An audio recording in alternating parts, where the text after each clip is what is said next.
Good afternoon, and thank you for the partnership for inviting us for this program.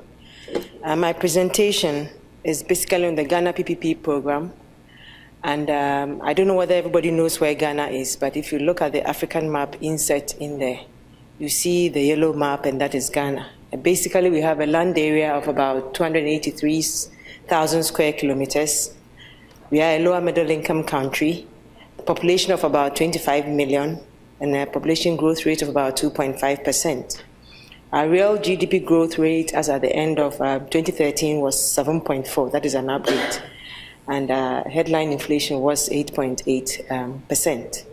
In terms of doing business, we ranked 64, protecting investors 49, enforcing contracts 48. And so far we have had 6 successful elections since 1992, and I think that is an advantage for us.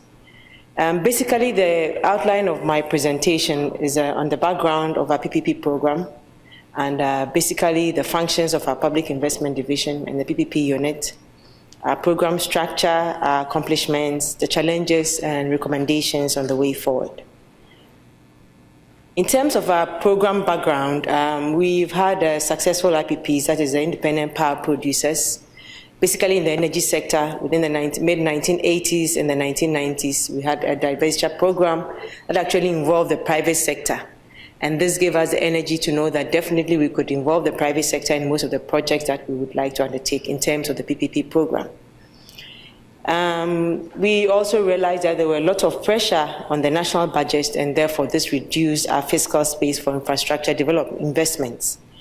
As a lower middle income status, I mean, there is an increased demand for infrastructure, and everybody's looking for roads, we're looking for hospitals, we're looking for so many other transportation in terms of moving people up and down, railways and all that. And again, we realized that there was inadequate and inefficient maintenance and renewal of public services because of the fiscal space. It was difficult for government to actually improve whatever we had that existed, and therefore there was a lot of deterioration. And this led to the development of the national policy on PPP, which was approved and launched in the year 2011. Basically, as a PID, the functions of the Public Investment Division, the Public Investment Division has 4 units. We have the PPP Advisory Unit, we have the Project Financial Appraisal Unit, the Strategic Projects Unit, and the Public Entities Unit. And these are all expected to look at the investment of Ghana.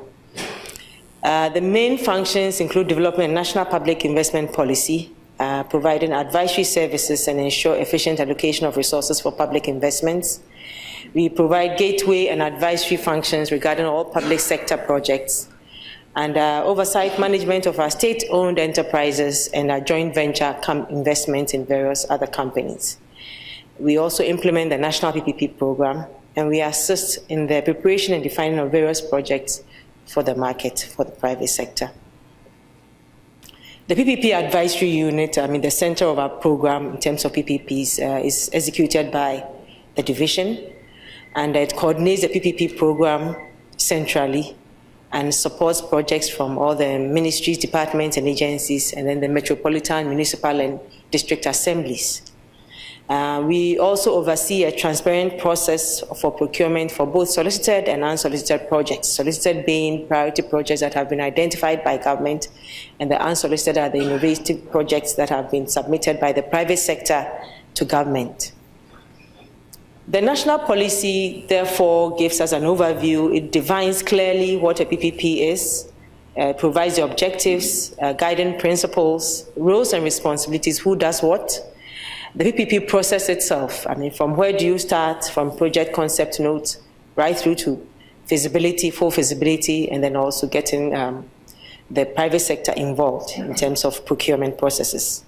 We also have a process for PPP contract management, and we have a review process that looks at all this. The national policy clearly spells out all these processes.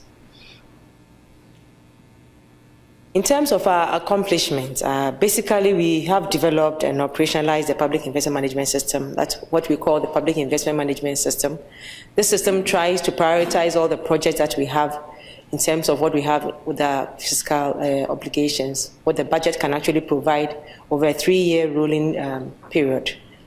We've adopted a national policy, as I mentioned. We've drafted a PPP law. This has gone to cabinet, and hopefully we should get this passed before the end of the year. I mean, basically, our national policy would do for ensuring the PPP is undertaken in the right processes. But I think this gives more confidence to the private sector as they come into the country. We also envisage that we need to have several transaction advisors to work with us because we don't have the capacity. And therefore, we've engaged several transaction advisors to assist with our project preparation processes, and therefore, we have developed a pipeline of projects. We've also sponsored participation in conferences and workshops, and this has exposed public sector officials to best practices in PPP project management. As you may well know, PPPs are quite new, at least in Africa. In Ghana, we don't have the capacity in the public service to actually undertake all PPPs. Furthermore, we've also organized some successful study tours to Malaysia, to Singapore, South Africa, Lesotho, South Korea, just to look at what systems exist in terms of the transport sector, the water sector, the health sector, and also to see how PPPs are managed in all these countries. We've also trained about 200 Ghanaians PPP project management. And furthermore, we realize we have a big challenge in terms of actually delivering PPP to most of the people in the country, because the words, I mean, it's difficult to actually translate some of the words in the policy document, being a new area. And therefore, we've engaged our Institute of Languages to actually do some translations for us into 6 local languages and to Hausa as well. We are hoping that for Hausa being a regional language, it will be easy actually to propagate all the things that we want to do in our country for PPPs. We've also established a fiscal commitments and technical committee that looks at our fiscal space that we have and contingent liabilities that we hope to have when we start having PPPs in full force. And we're also ensuring that there's effective competitive processes at transaction advisory level, and ultimately we hope to have that at project delivery level as well. This is to ensure some aspects of our PPP policy that would ensure transparency and also value for money for the government. There are several challenges, as you know. I'm sure some of my colleagues have mentioned these challenges. Basically, we have executive commitment. The president is very much excited about PPPs. However, the problems that we have at the management level in terms of even some of the ministers who don't really understand who PPPs are, and we hope to get them something that is just a simple, getting one person coming along or a private sector entity coming and just going ahead. They don't think we need to go through a rigorous process as part of best practices, ensuring that the projects come out successfully. And we are working at this, trying to convince them, trying to tell them what it is, taking them on steady tours to understand what actually happens in other countries. One of the other problems we have too is program feasibility. I mean, because of some of these challenges that we've had, I've mentioned the language barrier and all that, it's difficult to get out there and get people to see what you are doing. And the project location, right now we are right in the middle of the Ministry of Finance, and at times it's very difficult for anybody to actually recognize that you are even there, because there are so many things that are, clouding the whole Ministry of Finance, and we think that getting an autonomy and possibly moving out would be much better, at least in the initial stages.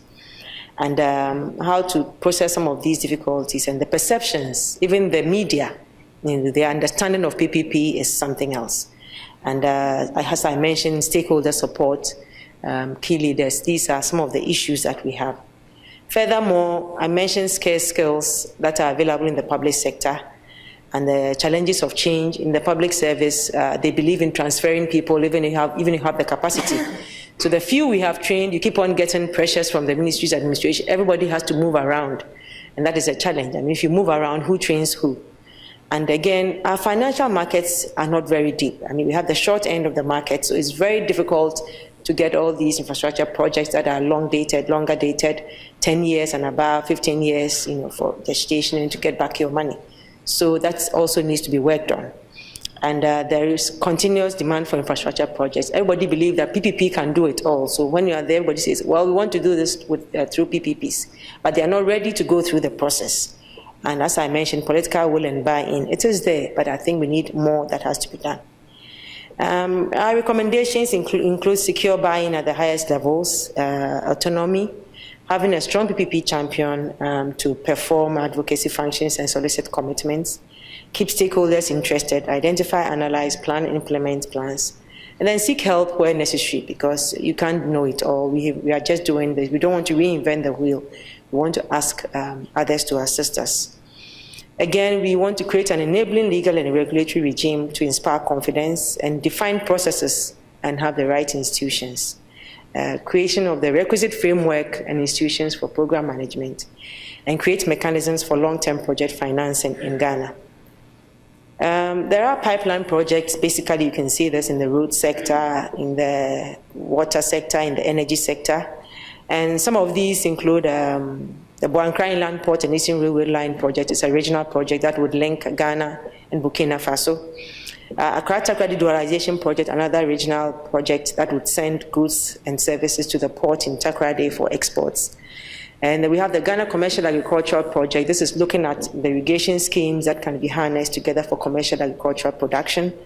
We're looking at the Takoradi Port Expansion Project. This port expansion project is looking at having an oil terminal. As you all know, we have discovered oil quite recently, and we're looking forward. We want to have a container terminal that would assist in actually sending goods and services outside the country. We have the Sichori Bulk Water Project. This is a water project that is hoping to deliver water to the Accra region in some of the rural areas surrounding Accra. We have the Kolebu Diagnostic Center PPP project, which is a health project that is expected to assist to provide diagnostic services for the health sector in the Greater Accra region. Kolebu is the biggest, I think the third largest, biggest hospital in Africa with about 1,300 beds.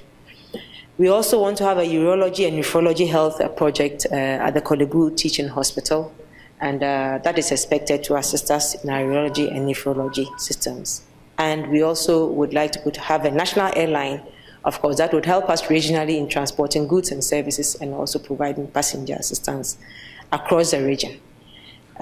Basically, these are the key highlights of the Ghana's PPPs program. Thank you very much.